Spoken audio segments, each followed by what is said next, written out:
referred to now as the Quakers. Okay? Society of Friends, often referred to as the Quakers.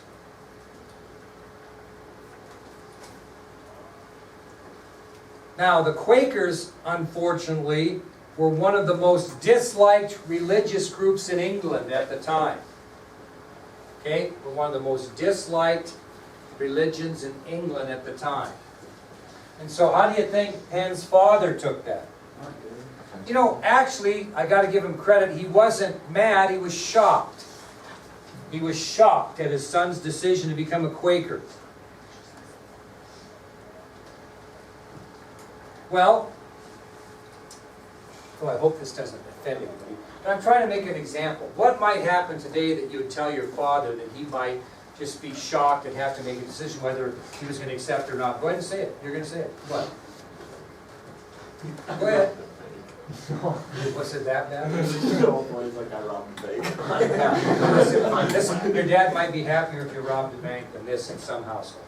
Think about it, kids. What would it be? I'm gay. Yeah. So if I can tell you what, if I go home and tell my dad that in 1975, it's a much different reaction than it would be probably today. But you might compare that news to Mr. Penn, that his son became a Quaker. You might compare you coming home and a girl telling her father that she's going to have a baby, or a boy coming home and saying he's gay. That would be a tough thing for a father to take, right? But your father loves you maybe in either situation, or your mother. So although they're going to be shocked, what are they going to do if they're good parents? They're going to support you and accept it. Well, that's what William Penn's dad. Even though he did not agree with his son's choice, he accepted the fact that his son was going to be a Quaker and still left him a large inheritance. Okay, even though he took a path that his father would not have recommended. And I know that might sound kind of weird to make that comparison, but I think it's a fair comparison to what you might see today.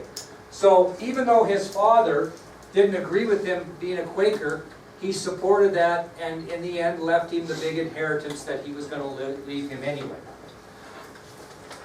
Well, part of this inheritance that William Penn got from his father, please don't get confused, was a debt that King Charles II owed his father. Okay? So part of William Penn's inheritance was a debt that King Charles II owed his father. That was part of his inheritance. You're not only going to inherit this and this and this, but King Charles II owes me a debt, and I'm going to give that to you, so he's going to settle up for you. What do you think King Charles II, when he was in power, gave William Penn to make up for that debt he owed?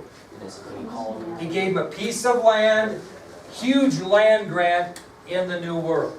So, what Penn does with this land grant, we'll talk about tomorrow, but the point is, he secured this huge piece of land from a debt that King Charles II owed his father in inheritance. Now, when he gets this land, what's he going to have the right to do? Just kind of a prelude here. What? Do whatever he really wants in any instance, right? Because it's a debt owed. So will he be under royal, maybe all the royal rules? Maybe he can make his own because it's a debt. We'll keep track of that tomorrow.